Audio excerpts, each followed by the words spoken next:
रात की क्लास चल रहा था 31/7/1967। तीसरी पेज की मध्याह्न में बात चल रही थी। तुम बच्चे गुप्त वेश में सर्विस कर रहे हो तो कितनी सर्विस कर रहे हो? भारत को फिर से स्वर्ग बनाए रहे। ये तो बहुत ही खुशी की बात हुई। और हमको बनाने वाला बाप है। बच्चे मददगार तो जरूर चाहिए। और बच्चों को ही बैठ करके पढ़ाते हैं। बच्चे फिर औरों को पढ़ाते हैं। ये औरों में कौन कौन शामिल है?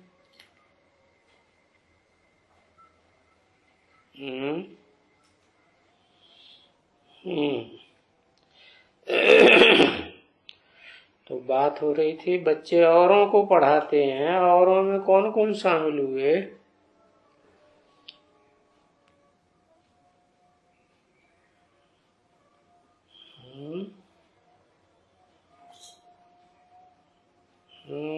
सारी दुनिया में कौन कौन है?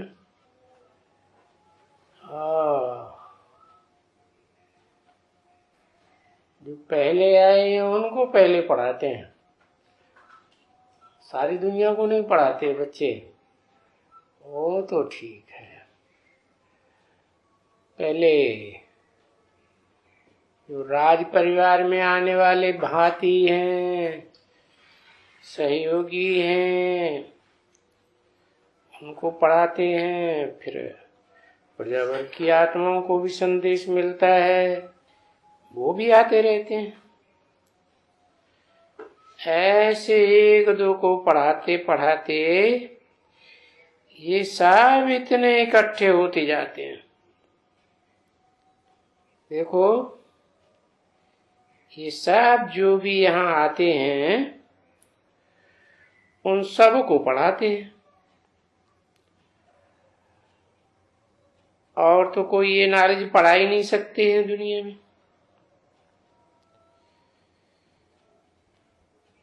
ये श्रीमत है। श्री कहा जाता है श्रेष्ठ। तो श्रेष्ठ तो एक शिव बाबा ही है। ऊंचे ते ऊंचा भगवंत है। उस श्रीमत से ऊंचे ते ऊंचा पद मिलता है। सबसे ऊंचा पद कौन सा? नर से नारायण। कौन सी युग का नारायण है?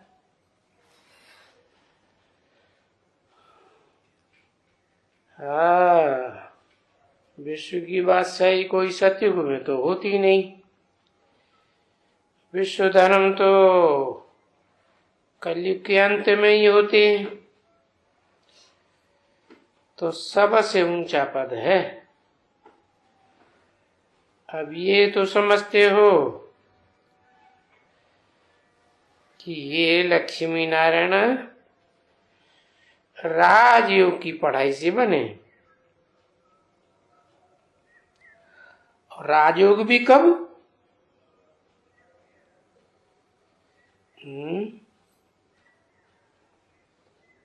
राजाई दिलाने वाला योग कब आकर सिखाते हैं? इस कलयुग का अंत हो, जबकि लड़ाई लगी है और सभी विनाश हो जाएंगे। तो ये सत्युग आने के लिए ये लड़ाई बनी है।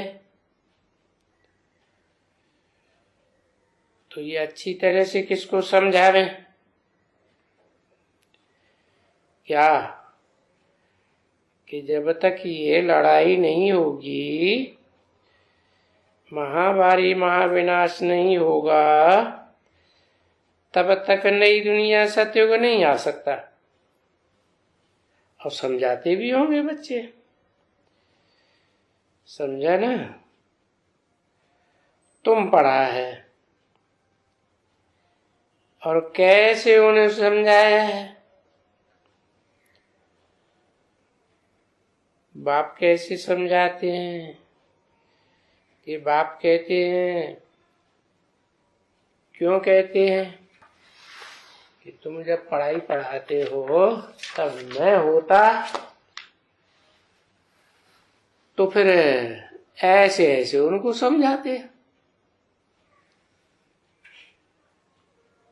31/7/1967 की रात्रि क्लास का 4था पेज। क्योंकि कोई तो समझने वाले राजा या रजवाड़ा तो जो साधु संत होते हैं, रजवाड़े के राजाएं होते हैं, महात्मा होते हैं, उनके आगे अदब करते हैं। क्योंकि समझते हैं पता नहीं इन्होंने कोई बद्दुआ दे दी। परंतु यहां तो बद्दुआ की बात ही नहीं है।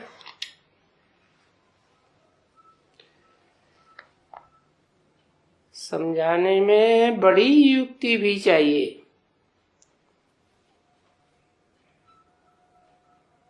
और फिर वंडरफुल बातें सुनानी चाहिए।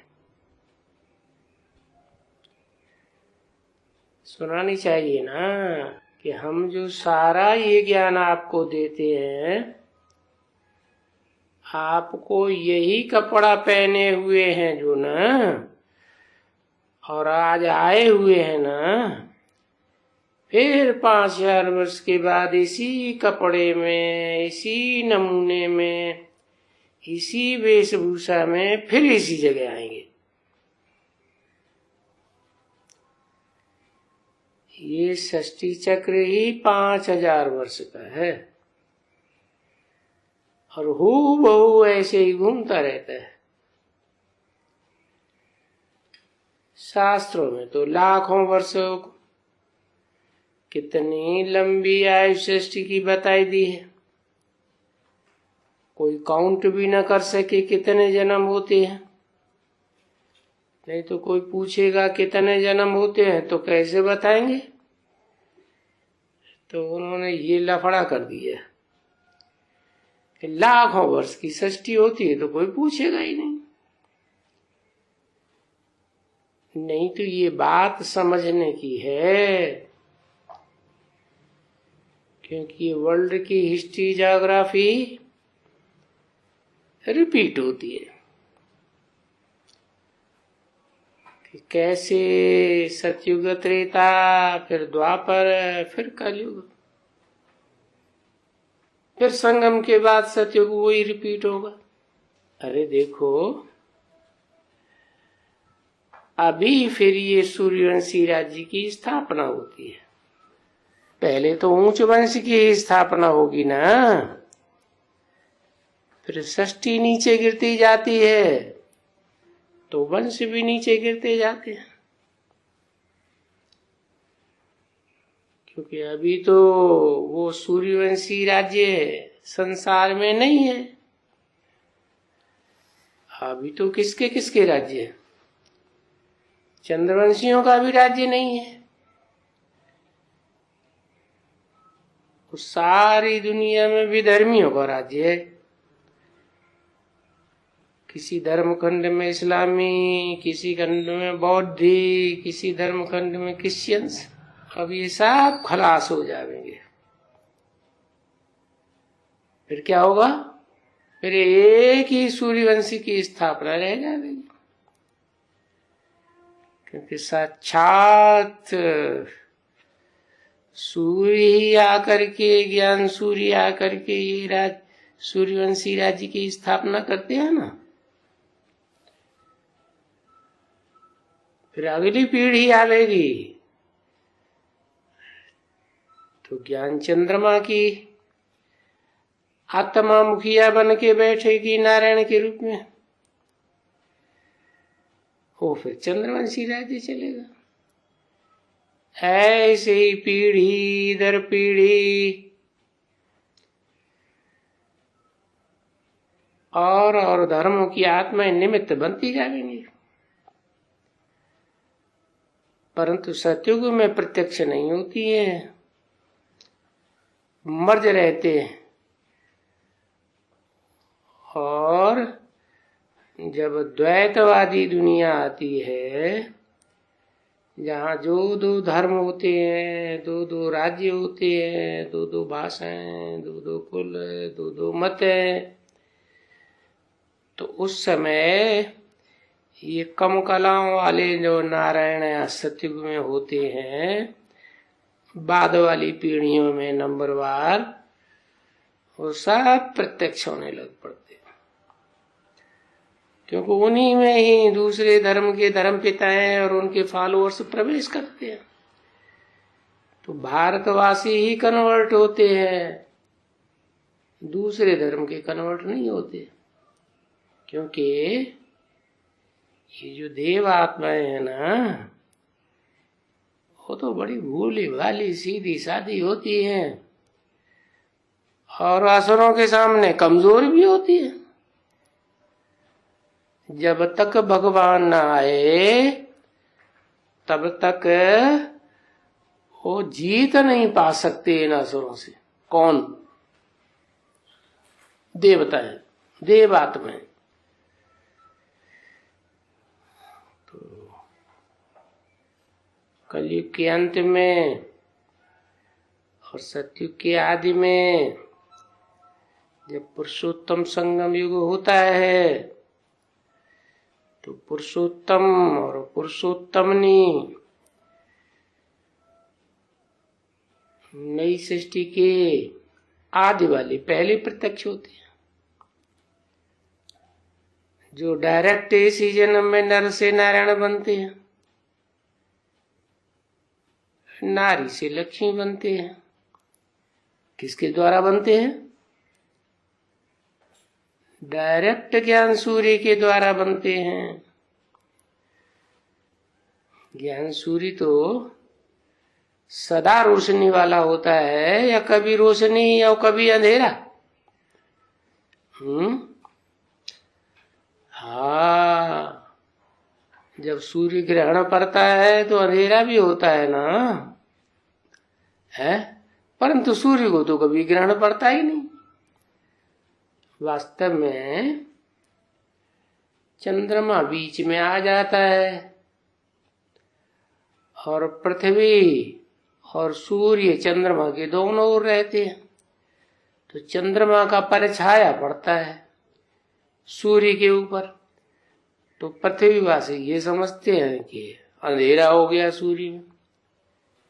ये है बेहद की बात। सूर्य को कभी थोड़ा ही अंधेरा होता है। सूर्य तो अपनी जगह सदैव ही रोशनी में चमकता रहता है। अरे वो तो आग का गोला है, वहां अंधेरे की संभावना कैसे हो सकती है? परंतु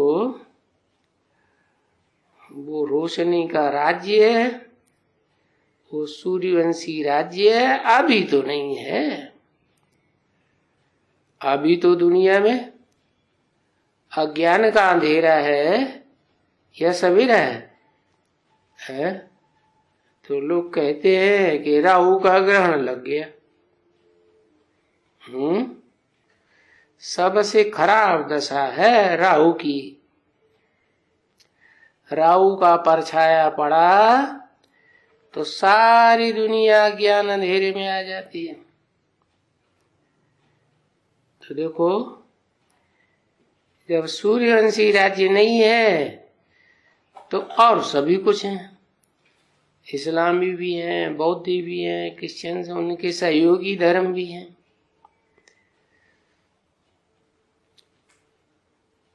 ये बड़े का दृष्टांत दिया जाता है। कौन सा बड़ा पेड़ होता है? बनियन ट्री कहते हैं, बरगद नाम ही उसका। बड़ा, बड़ा माने बड़ा, उसका दृष्टांत दिया जाता है। ये षष्ठी रूपी वृक्ष भी बहुत बड़ा है, ह्यूज वृक्ष है। जैसे पेड़ का थुर देखा होगा कलकत्ते में, ये लोग सब आते जाते रहते होंगे देखने के लिए। तो थुर जो है वो तो देखने में आता है, लेकिन उसकी जड़ें नहीं, जड़ें लोप हो जाती है, सड़ जाती है। ऐसे ये सूर्यवंशी सनातन देवी देवता धर्म अब प्रायः लोप हो गया। प्रायः लोप का मतलब बिल्कुल लोप नहीं है। वो जो कर बनियन ट्री की कलकत्ते में खुदाई की जाए तो गहराई में जहां नमी होगी, पानी होगा, वहां वो जड़ें निकलेंगी, लेकिन ऊपर ऊपर तो सड़ जाती हैं। क्योंकि पानी, ज्ञान जल मिलता ही नहीं। तो कलकत्ते में ये लोग जब जाते आते रहते होंगे, बुजुर्ग तो जाते होंगे क्योंकि उनको टाइम बहुत होता है, तो देखा तो जरूर होगा। बड़ा शहर है ना, और राजाएं जितने होते हैं वो तो सब जाते ही हैं घूमने के लिए, चक्कर लगाते हैं। तो देखो वो गहराई का थुर नहीं है, तो फिर स्थापन हो रहा है। अभी बाप आकर स्थापन कर रहे हैं। थुर में क्या होता है जो नीचे का थुर होता है वो मोटा तना होता है, उसमें डालियां नहीं होती हैं। एक ही धर्म, एक ही राज्य, एक ही कुल, एक ही भाषा। फिर बाद में जब द्वापर युग शुरू होता है तो द्वैतवादी दुनिया शुरू हो जाती है। हर बात में दो दो, तो लड़ाई झगड़े की दुनिया। दो होंगे तो लड़ेंगे, चार होंगे तो और लड़ेंगे। इसलिए ये विनाश का भी नुदा हुआ है। ये लड़ाई झगड़े की दुनिया सब खलास हो जाएगी। लड़ाई झगड़ा कौन करते हैं? यही द्वैतवादी जो धर्म है, इस्लामी, बौद्धि, क्रिश्चियंस जब से आते हैं तब से 2500 वर्ष से लड़ाई शुरू होती है। नहीं तो 2500 वर्ष तो कितना सुख रहता है। तो ये आधा सुख और आधा दुख का खेल है। ये दुनिया है ही सुख दुख की। देखो अभी तो कितना दुख हो गया, कितनी घबराहट है। वही 5000 वर्ष पहले वाले मिसाइल्स वगैरह, एटम बम, और फिर हम तो बोल देते हैं। अगर अभी नहीं आकर के सुनेंगे, ईश्वरीय ज्ञान नहीं लेंगे, तो फिर आगे बहुत पछताना पड़ेगा। क्यों? इसलिए पछताना पड़ेगा कि जो अभी नहीं सुनेंगे तो जो खुदा के बंदे तो नहीं कहे जाएंगे, और खुदा के बंदे जो अभी बनेंगे वो तो बहुत कयामत के समय में सुखी रहेंगे। तो फिर बहुत पछताएंगे ना। तो कब पछताएंगे? अगर कम से कम 7 दिन का रोज का टाइम भट्ठी करने के लिए नहीं देंगे। अच्छा भट्ठी छोड़ो, 7 दिन कम से कम आकर के 7 दिन का कोर्स तो ले ले, मैं पढ़ाई तो पढ़ ले। 7 रोज में सृष्टि का चक्कर कैसे फिरता है वो सारी बात बुद्धि में समझ में आ जाती है। इस सृष्टि का रचयिता कौन है और रचना के आदि मध्य अंत का ज्ञान भी क्या है, क्योंकि रचयिता तो इस सृष्टि पर प्रत्यक्ष नहीं होता है, वो तो अभी संगम युग में ही प्रत्यक्ष है, होता है। रचयिता तो तुमने बच्चों ने अच्छी तरह से जाना कि रचयिता है शिव बाबा। शिव बाबा या शिव बाप, शिव बाबा रचयिता है, क्योंकि सृष्टि साकार है तो रचयिता भी साकार होगा। तो रचयिता का परिचय पूरा मिला तो फिर अच्छे से याद आती रहेगी और वर्षा मिल जाएगा। रचयिता तो बाप ही होता है ना, बाप का तो वर्षा होता है, क्योंकि बाप कहे और बाप कभी मिले ही नहीं, वो फिर बाप कैसे हो सकता है।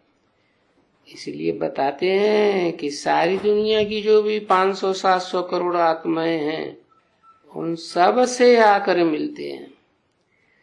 कोई से क्लोज कांटेक्ट में मिलते हैं, कोई से क्लोज कांटेक्ट में नहीं मिल पाते हैं। अखबारों में पढ़ लिया, फोटो देख लिया, बस इतना ही उनकी बुद्धि में बैठता है। तो ये रचयिता का माना शिव बाबा का और उनकी रचना, उसका आदि मध्य अंत का ज्ञान अच्छी तरह से आपके कान में फूकेंगे। अगर आप 7 दिन के लिए आवेंगे तो, क्योंकि जो द्वापर युग के ऋषि मुनि हुए थे वो भी तो कहते गए कि सृष्टि के आदि मध्य अंत का राज हम नहीं जानते। नेति नेति, इस सृष्टि की आदि मध्य अंत की इति नहीं है, आदि का भी पता नहीं तो अंत का भी पता है, हम नहीं जानते हैं, न रचयिता को न रचना के आदि मध्य अंत को। तो उनको बताना पड़े कि अभी हम आपको रचयिता और रचना के आदि मध्य अंत का पूरा ज्ञान दे। अगर तुम पूरा टाइम देंगे तो देंगे 7 दिन के अंदर, फिर भले नहीं आई हो, नहीं भी आएंगे तो भी प्रजा वर्ग में तो आ ही जाएंगे। पुरुषार्थ करेंगे तो ऊंच पद भी पा सकते हैं राजा में, तो पूरा ज्ञान मिलेगा। म्यूजिक बजा। अच्छा, मीठे मीठे सिकिल्ली बच्चों प्रति रूहानी बाप व दादा का याद प्यार और गुड मॉर्निंग, गुड नाइट।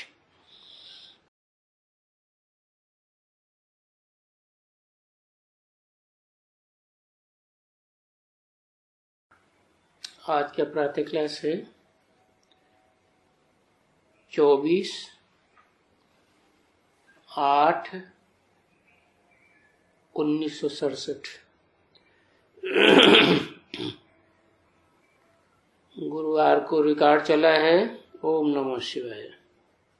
पितुमात सहायक स्वामी सखा तुम ही सबके रखवारे हो, जिनका कोई और आधार नहीं उनके तुम ही एक सहारे हो।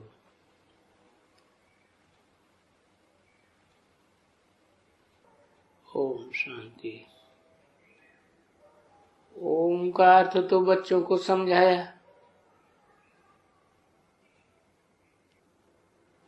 मैं आत्मा हूँ। मैं आत्मा अपने अंदर दिव्य गुणों दिव्य शक्तियों की स्थापना करने वाली हूँ।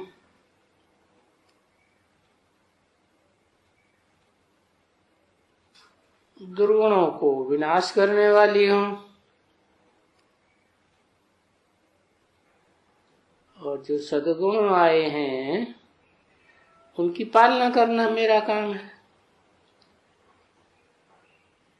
तो ब्रह्मा विष्णु शंकर तीनों का पार्ट हो जाती हूँ।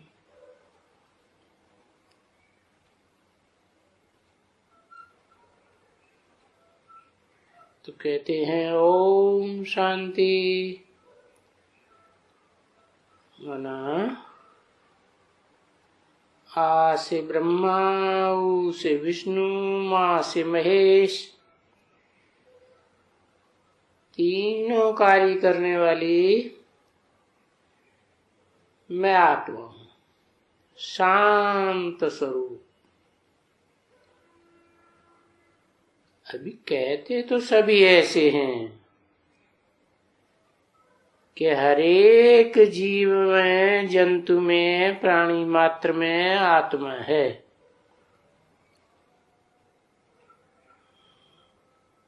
क्योंकि अगर आत्मा न होती तो ये जीव जंतु प्राणी मात्र हरकत कैसे करते हैं, आवाज करते हैं, चलते फिरते हैं, माना इनमें कोई चैतन्य है, शक्ति। तो जो चैतन्य शक्ति है उसी का नाम आत्मा।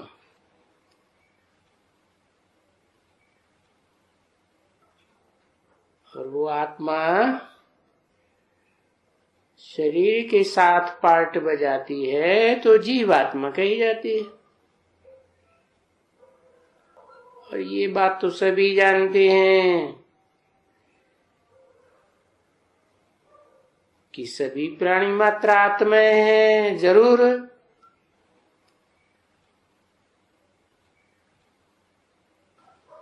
और फिर उनका एक बाप भी है। सब आत्माओं का एक बाप।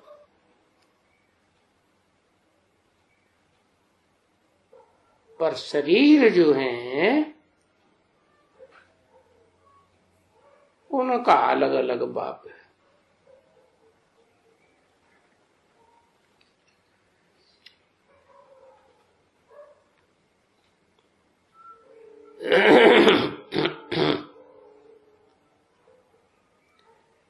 हर जन्म में अलग अलग बाप। कोई की 84 जन्म होते हैं तो 84 बाप। ये बात समझने की बिल्कुल सहज है।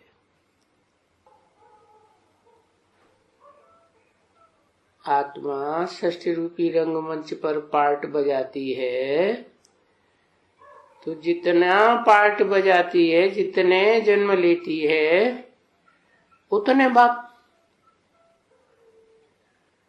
और फिर बच्चों की बुद्धि में ये भी है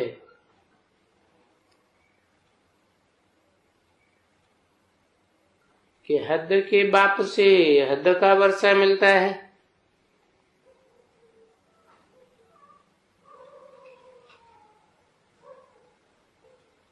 एक जन्म का वर्षा मिलता है, वो भी किसी को थोड़ा, किसी को ज्यादा।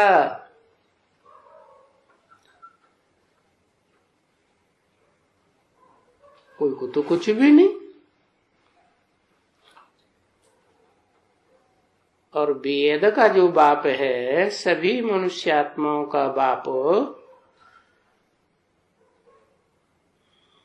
बेहद के बाप से बेहद का वर्षा मिलता है।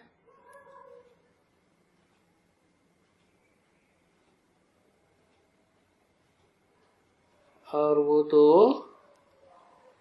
प्राणी मात्र की आत्माओं का बाप है।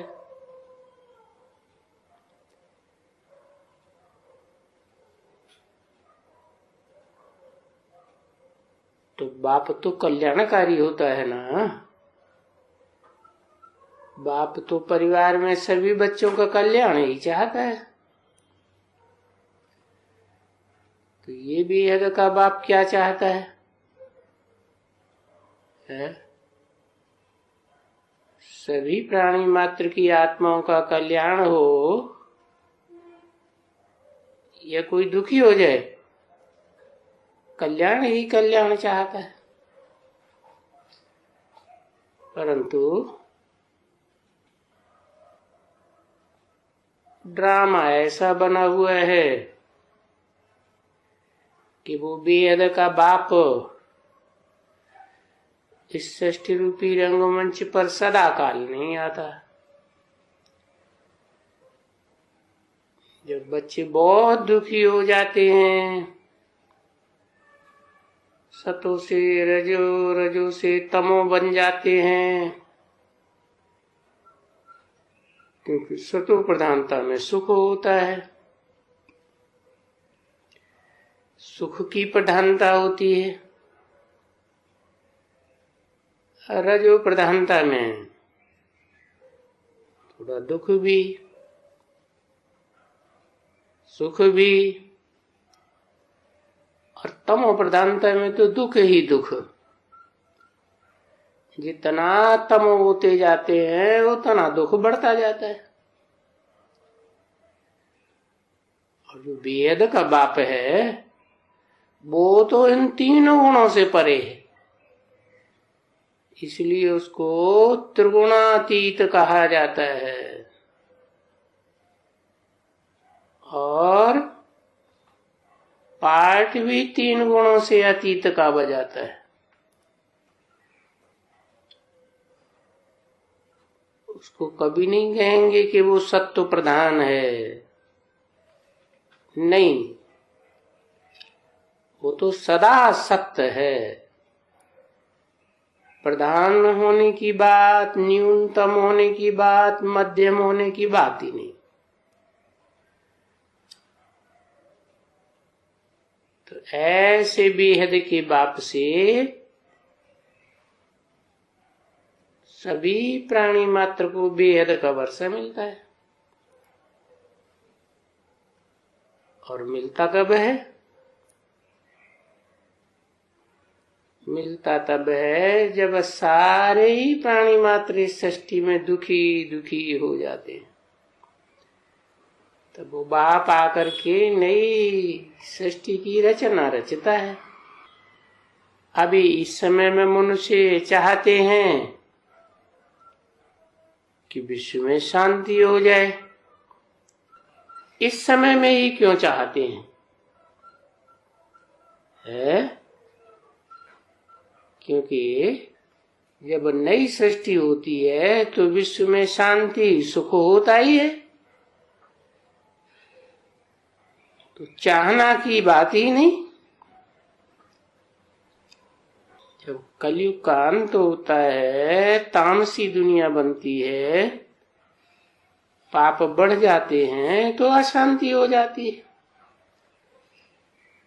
तो मनुष्य शांति चाहते हैं। ठीक है ना बच्चे? अगर इन चित्रों पर समझाया जाए तो ये शांति के लिए एकदम ले आना चाहिए पट से कि कलयुग और सतयुग के संगम युग पर ये शांति मिलती है। जब कलयुग का अंत हो और सतयुग की आदि हो। संगम भी नहीं कहना चाहिए, क्योंकि संगम तो सतयुग त्रेता का भी संगम है, त्रेता द्वापर का भी संगम है, द्वापर कलयुग का भी संगम है। परंतु क्या कहें? पुरुषोत्तम संगम युग। तो उनको बताए देना चाहिए देखो ये है सतयुग। इस सतयुग को गोल्डन एज कहा जाता है। गोल्ड की वैल्यू बहुत ज्यादा होती है ना, तो ये गोल्डन एज में जो वैल्यूबल आत्माएं हैं वो ही जा पाती हैं, सब थोड़ी जाएंगी। वैल्यूबल किसे कहें, नॉन वैल्यूबल किसे कहें, है इसकी पहचान क्या है? जो जितना कल्याणकारी उतने वैल्यूबल, और जितने अकल्याणकारी उतने नॉन वैल्यूबल।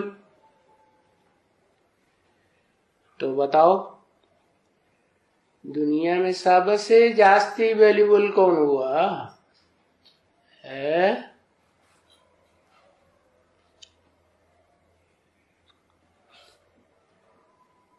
हाँ, दुनिया में कहेंगे तो शिव बाबा सबसे जास्ती वैल्यूबल,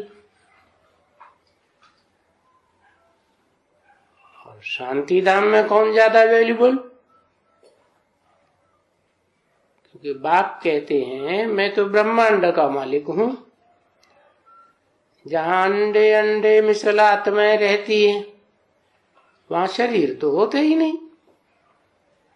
शरीर हो तो सुख भी हो दुख भी हो, वहां तो आत्माएं हैं ही शांत स्वरूप।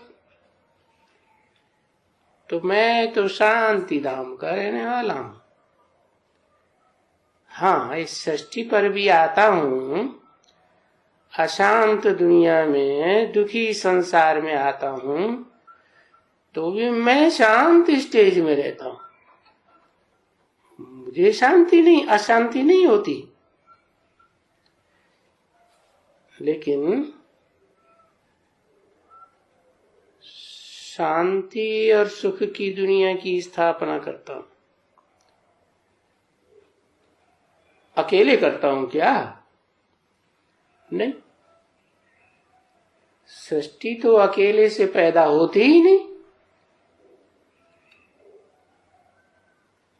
सृष्टि एक परिवार है ना भगवान का, तो उस परिवार की वृद्धि करने के लिए, नई सृष्टि बनाने के लिए भी अकेले चना थोड़ा ही काम करेगा। ये सारी सृष्टि जो है वो कलयुग के अंत में कैसी बन जाती है? अंग्रेज लोग कहते हैं हेल, हिंदुओं में कहते हैं भाड़। आग जलती रहती है, आग ही आग, आग ही आग। तो ऐसी दुनिया जहां आग चारों ओर अपना काम करती है, यहां तक कि संपूर्ण सौर मंडल में आग ही आग। तो मैं तो शांत धाम का रहने वाला हूं।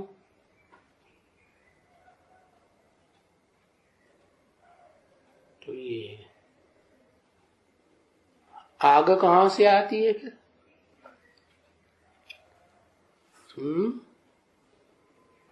तो द्वापर से आग आती है। अच्छा, ये आग द्वापर से आती है, कहेंगे काम अग्नि की आग भी द्वापर से आती है, स्थूल अग्नि भी द्वापर से आती है। तो क्या 5 तत्वों में ये अग्नि सतयुग त्रेता में नहीं होती, स्वर्ग में नहीं होती क्या? होती तो है, लेकिन वहां मर्ज रूप में होती है, इमर्ज हो जाती है। ऐसी ऐसी आत्माएं निमित्त बनती हैं जो स्वर्ग में नहीं आती। तो उसका कारण ये बनता है कि वो टोटल रजो प्रधान आत्माएं हैं। उन्हें सत्व प्रधान नहीं कहेंगे। इसलिए वो द्वापर में आकर के अलगाववाद पैदा कर देती है, द्वैतवाद, द्वैत भाव।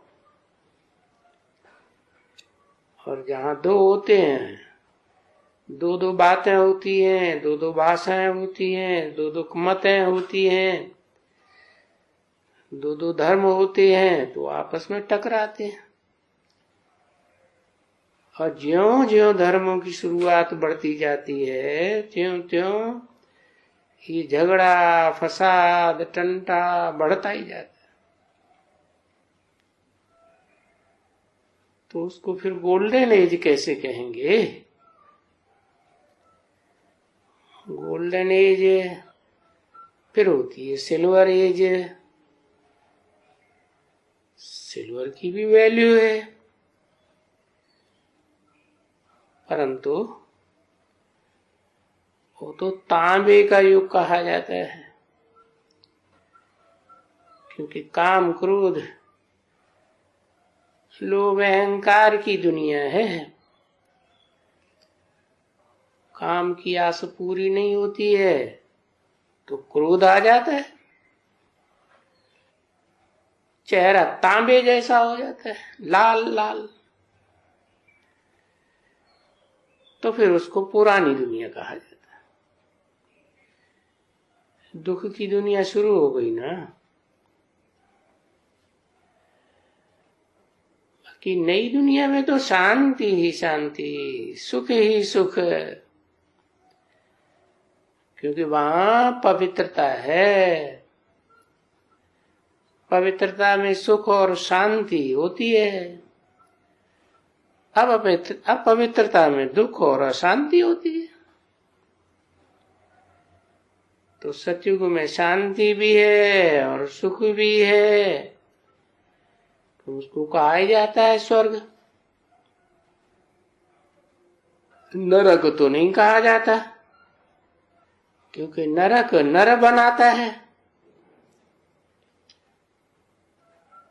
जो नरक बनाने वाला नर है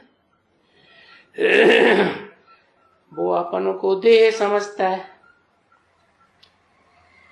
आत्मा समझता नहीं, आत्म की स्थिति में रहता ही नहीं, पता ही नहीं। जो स्वर्ग है वो सदैव स्व स्थिति में रहने वाली आत्मा बनाती है। वो है ही आत्माओं का बाप, जो सदा आत्मलोक में रहता है। इस दुनिया में आता है तो भी आत्म की स्थिति में रहता है। तो वो एक ही है आत्मा, सुप्रीम सोल जिसे कहा जाता है, जो स्वस्थिति से स्वर्ग बनाता है। स्वस्थिति में स्थित रहने से वो त्रिकालदर्शी है, उसकी मृत्यु होती ही नहीं, क्योंकि देह का बंधन ही नहीं लगता। तो वो आकर के जो रचना रचते हैं उनको हेवन कहा जाता है। हेवन का मतलब ये है विन, क्या किया? जो वैल्यूबल, मोस्ट वैल्यूबल आत्माएं हैं, बहुत कल्याणकारी हैं, गोल्डन एज की आत्माएं है ना, गोल्ड जैसी कीमत है। बहुत कीमती आत्मा है तो वो जीत लेती है। शक्ति ज्यादा होती है ना, पावरफुल में शक्ति ज्यादा होती है, कमजोर में शक्ति कम होती है। तो ये सब आत्माएं इस सृष्टि रूपी रंगमंच पर पात्र हैं। जैसे पात्र बर्तन को कहा जाता है, कोई छोटा बर्तन कोई बड़ा बर्तन। तो जिसमें बड़ा बर्तन कहा जाए उसमें तो ज्यादा पानी भरा जा सकता है ना। है ये ज्ञान जल की बात। त्रिकालदर्शी बाप जब इस सृष्टि पर आते हैं तो जो बड़े बड़े बर्तन हैं वो बहुत ज्ञान जल भरते हैं। सत्युग त्रेता में तो ज्ञान की दरकार ही नहीं, परंतु द्वापर में ज्ञान की दरकार होती है, क्योंकि वहां दुख आरंभ हो जाता है, अशांति शुरू हो जाती है। तो वो ऋषि मुनि कहे जाते हैं जिनमें ढेर सारा ज्ञान और सच्चा सच्चा ज्ञान। सच्चा ज्ञान किसे कहें है? और झूठा ज्ञान किसे कहें?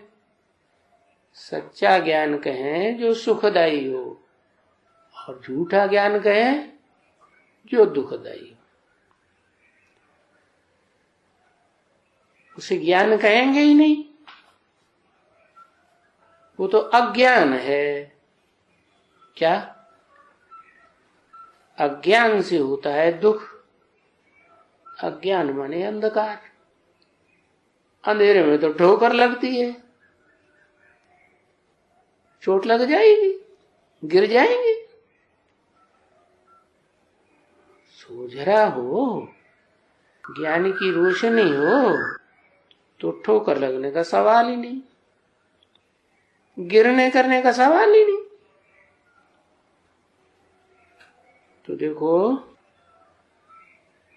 हेवन की दुनिया को कौन विन करते हैं?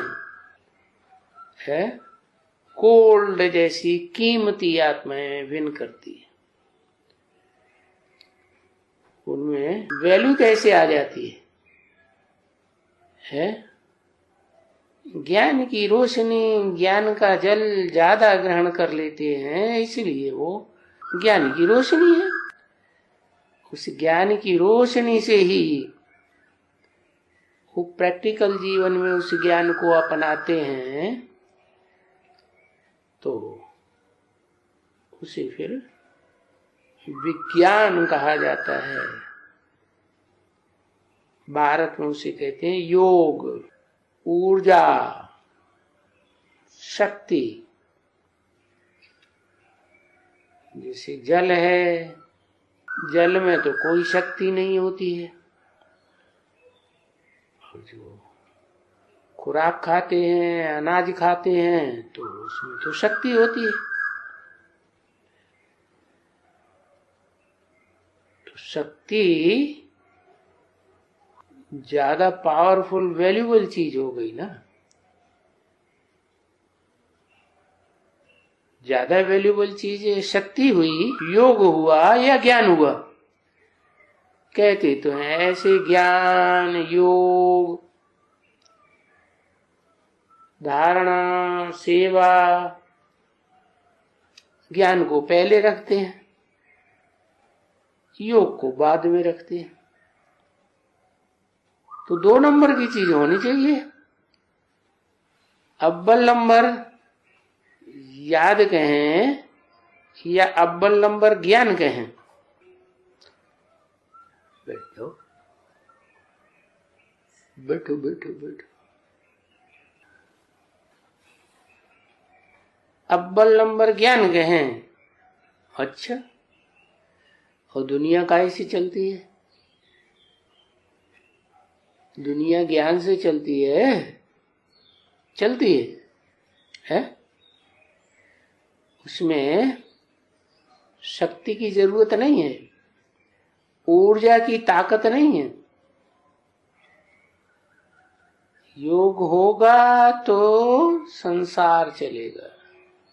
योग माने प्यार। इसलिए हाँ, कोई में कम प्यार होता है, मार ज्यादा मारते हैं।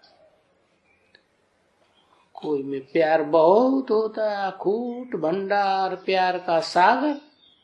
तो जो प्यार का सागर है वो सारे संसार को, सारी धरणी मात्र के प्राणी मात्र को अपने में समाये लेता है। तो ज्यादा पावरफुल चीज क्या हुई, ज्ञान या योग? योग पावरफुल हुआ। और याद के लिए चाहिए ज्ञान। याद तभी आएगी जब पहचान होगी। पहचान माने ज्ञान, ज्ञान माने जानकारी। और जानकारी ही नहीं है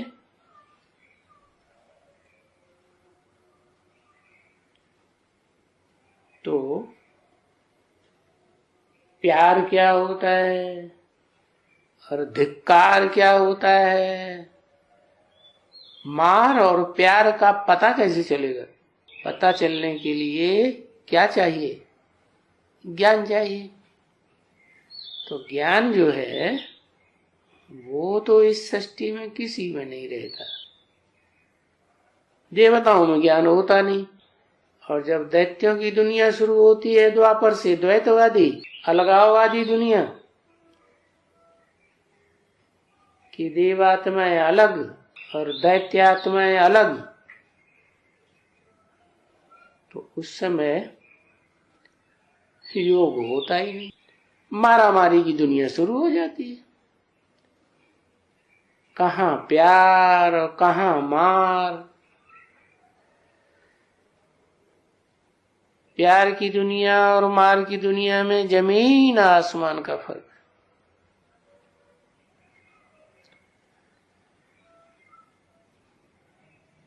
तो बताया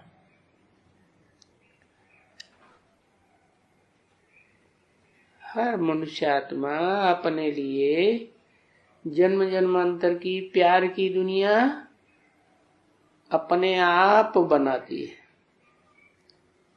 इसीलिए तो गीता में कहा आत्मा अपना शत्रु अपना मित्र खुद ही है। कैसे बनाती है? प्यार कैसे पैदा होता है? जितनी पहचान होगी उतना प्यार पैदा होगा। पहचान माने ज्ञान। ज्ञान को ही जानकारी कहा जाता है। और किसकी पहचान? ऊंच ते ऊंच की पहचान। तो कौन है ऊंच ते ऊंच? और ऊंच ते ऊंच इस दुनिया में होते हैं या इस दुनिया से बाहर की दुनिया में होते हैं? बाहर की दुनिया, उसमें तो ऊंच नीच का सवाल ही नहीं। वो तो है ही शांति धाम। सब आत्मा ही आत्मा है। ऐसे नहीं कहेंगे कि कोई वहां जीवात्मा है या देहधारी है। देहधारियों में ऊंच और नीच, छोटा और बड़ा होता है, जैसे कि सतयुग में भी होता है। कोई महाराजन, कोई परिवार के बंधु बांधवी, कोई फिर बड़े बड़े राज्य अधिकारी, कोई फिर दास दासी। और इन सब में भी नंबरवार होते हैं। तो जब स्वर्ग की दुनिया में दुनिया ही में ही नंबरवार होते हैं, तो नरक जो नर के द्वारा बनाई जाती है दुनिया, उसमें क्यों नहीं होंगे? तो ऐसे ऐसे समझाएंगे तो मनुष्य मानेंगे जरूर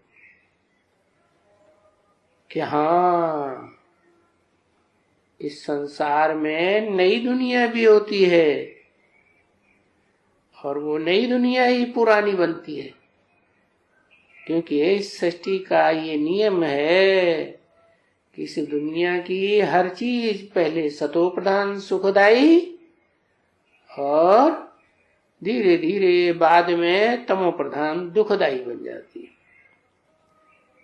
ये 4 अवस्थाएं हैं। दुनिया की हर चीज इन 4 अवस्थाओं से गुजरती है।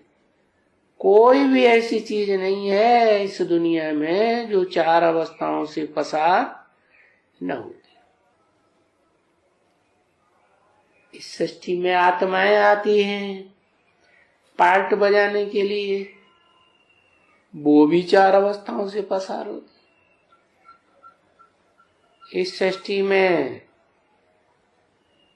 आत्मा देह धारण करती है, 5 तत्वों का संघात वो देह है, 5 तत्वों का पुतला वो भी पहले तमो सतो प्रधान फिर बाद में तमो प्रधान बनता है।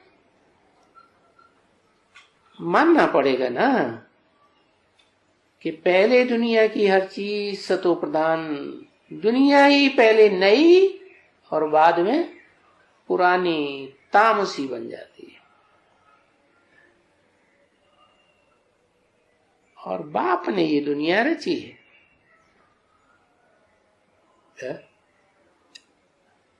रचयिता कौन हुआ? बाप ही रचयिता होता है। तो कौन सा बाप रचयिता कहेंगे?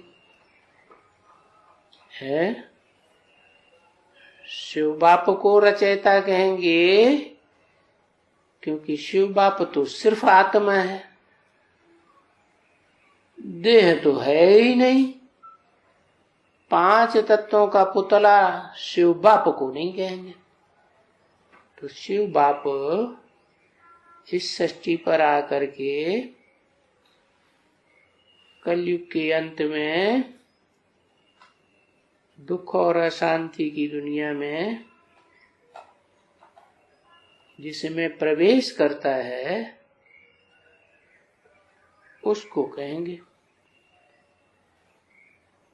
कि वो इस दुनिया में सबसे जास्ती दुखी भी होता है और सबसे जास्ती सुखी भी होता है।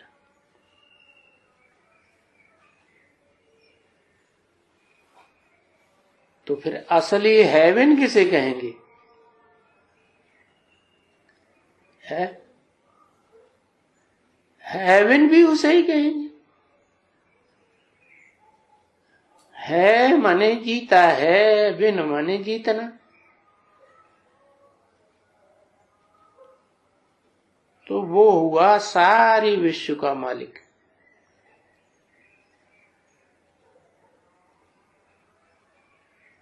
तो मनुष्य ये बात मानेंगे जरूर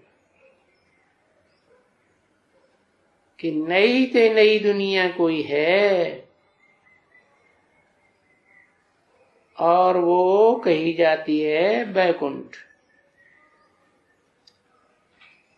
अंग्रेजों में कहते हैं पैराडाइज, मुसलमानों में कहते हैं जन्नत।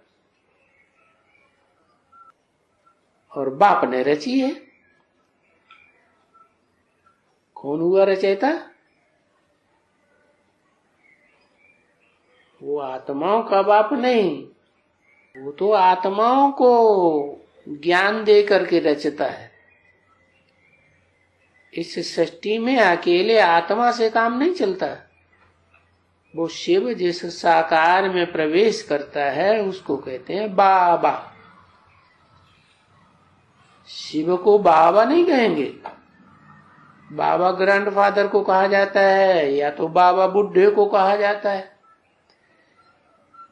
और शिव की तो बुढ़े होने जवान होने का सवाल ही नहीं। वो तो शरीर में प्रवेश करता है, शरीर को लगाव पूर्वक ग्रहण थोड़ा ही करता है। जो लगाव पूर्वक ग्रहण करते हैं शरीर को, तो उनको देवान बढ़ता है। वो तो सिर्फ रूह है, तो रूहानी बाप है, दूसरा कोई संबंध उसका नहीं। हाँ, जब साकार मनुष्य सृष्टि में आते हैं, साकार मनुष्य तन में मुकर्रर रथ में प्रवेश करते हैं, तो सारे ही संबंध बन जाते हैं। नाना, चाचा, काका, ताता, माऊ, जो कुछ भी हो।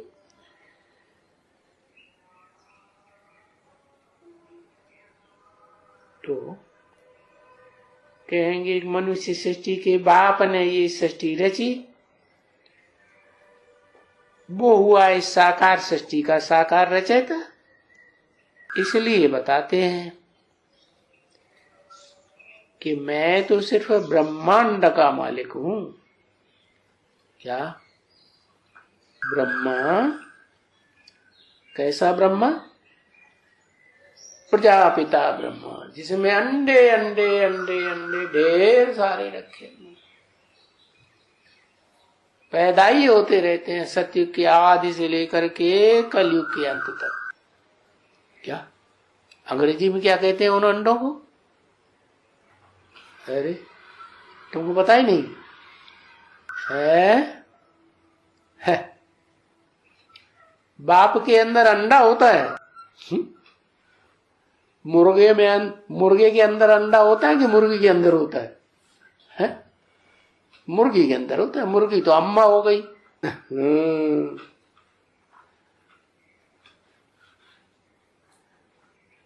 जो आत्माओं का बाप है वो तो सिर्फ आत्मा है, उसके अंदर नहीं। आत्मा वो जहां रहता है, जिसमें वास करता है, वो है क्या?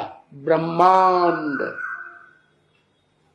क्या माने? कोई ब्रह्मा है।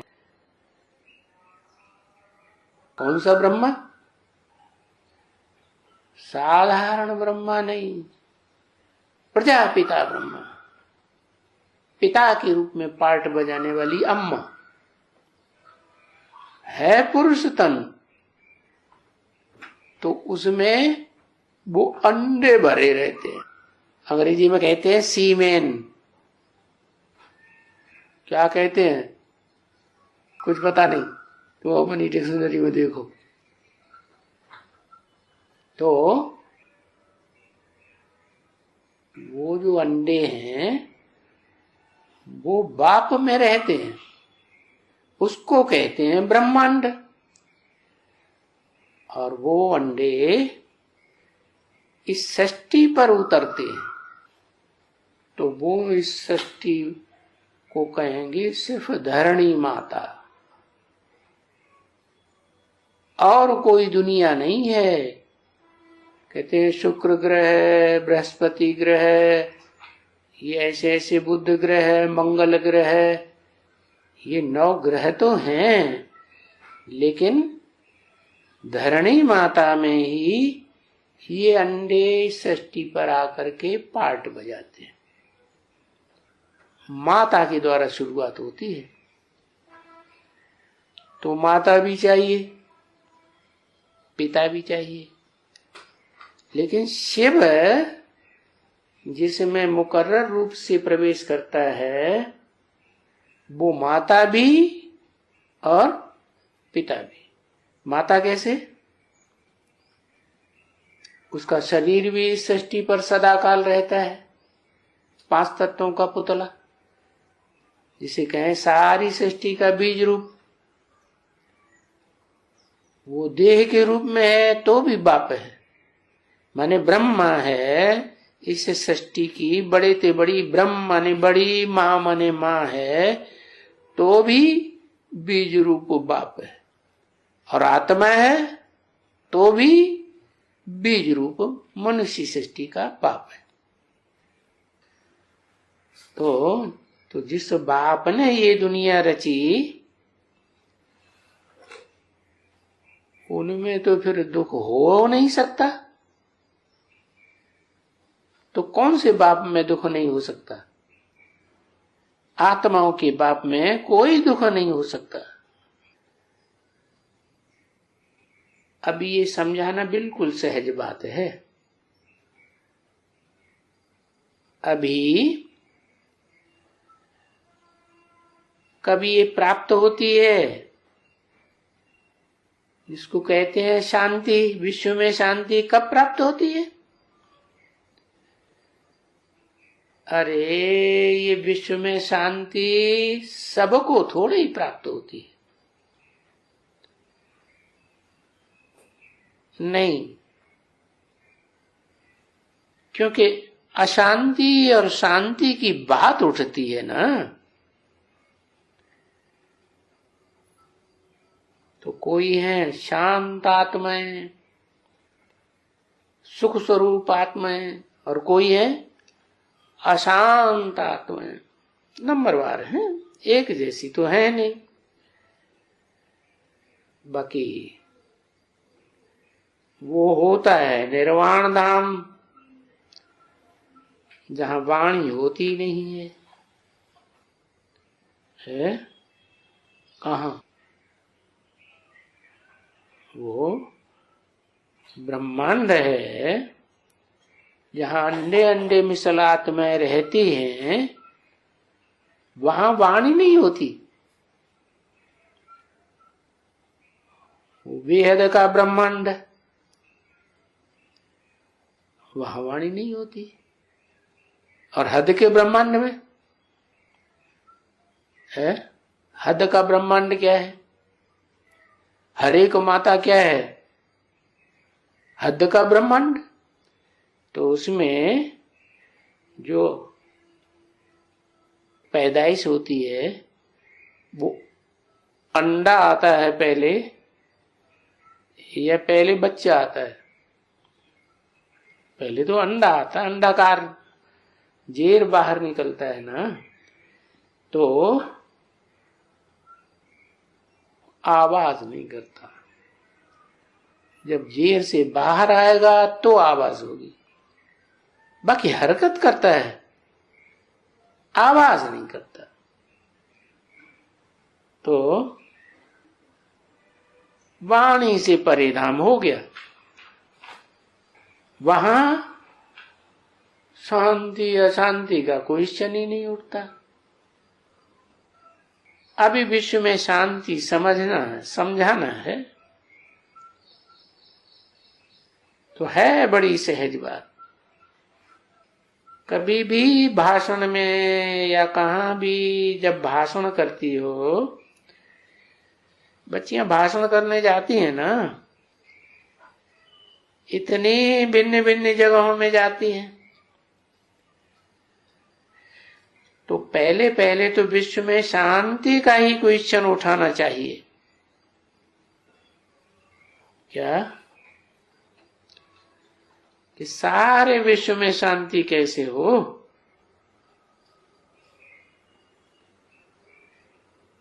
है कैसे होगी? सारे विश्व में शांति कैसे होगी? सारी मनुष्य आत्मा अशांत। आत्मिक स्थिति में सारी आत्माएं टिकेंगी, लेकिन एक जैसी टिकेंगी क्या? तो अशांति होगी या नहीं होगी उनमें? है अशांति होगी। तो फिर सारे विश्व में शांति की बात कैसे पैदा होती है? तब ही पैदा होती जब वो आत्माएं, जो बिंदु बिंदु आत्माएं, अंडे मिसल आत्माएं हैं, वो सब एक बाप में समा जाए। क्या? उसी को बाबा कहते हैं मन मना भव। क्या? मेरे मन में समा जा। मन माने दिल। कौन कहता है?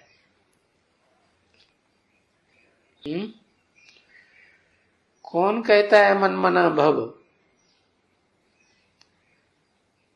साकार कहता है। अच्छा, साकार के ऊपर दिल किसका आ जाता है, तो उसका दिल है कि नहीं?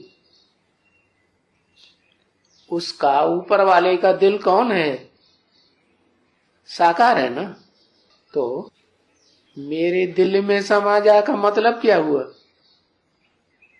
मेरे में समा जा कि मेरे दिल में समा जा, मन में समा जा? मन में समा जा। माना जिस मुकर्रर रथ में प्रवेश करता हूं उसमें अपने को तिरोहित कर दे। क्या? आत्मा परमात्मा में, उसको संसार में कह दिया लीन हो गई। अब लीन होने की तो बात ही नहीं। वो जो मिसाल देते हैं सागर का, कि सागर में से बुदबुदा निकला, बुलबुला क्या कहते हैं, स्पाइस, और वो उसी में लीन हो गया। सागर में से चुल्लू और पानी उठाया और सागर में ही डाल दिया, तो वो वापस आएगा? वो तो मिसाल ही झूठा हो गया। वास्तव में ये आत्माएं कभी परमात्मा में लीन नहीं होती हैं। परमात्मा तो उसे कहा जाता है जो परम पार्टधारी है। तो परम पार्टधारी आत्मा परम पार्ट ही बजाएगी। जहां जहां जिस जन्म में जाएगी वो तो परम पार्ट ही बजाएगी ना, साधारण पार्ट बजाएगी क्या? नहीं, वो है ही हीरो पार्टधारी। बाकी नंबरवार आत्माएं, तो जो जैसी आत्माएं, जो जैसा पात्रधारी, वैसा वैसा छोटा मोटा बड़ा पार्ट बजाता है। तो सभी आत्माएं विश्व में शांति कहां पाएंगी? जब आत्मा परमात्मा में तिरोहित हो जाए। क्या क्या हो जाए? आत्मा, जो मन बुद्धि रूप आत्माएं हैं, वो परमात्मा में आत्मिक स्वरूप में स्थिर हो जाए, और जो परमात्मा है उसी में समा जाए। तो वैसे जैसे सागर हो गया, जैसे सागर में सब कुछ समा जाता है, सारी धरणी भी सागर में समा जाएगी। कब है? सारी धरणी सागर में कब समा जाएगी? जब जलमयी होगी तो सारी धरणी सागर में समा जाएगी। वो हुआ स्थूल सागर हद का, और ये है चैतन्य सागर। इस चैतन्य सागर में सारी की सारी धरणी और धरणी पे रहने वाले जितने भी जीव जंतु प्राणी मात्र हैं वो सब समा जाएंगे। ओम।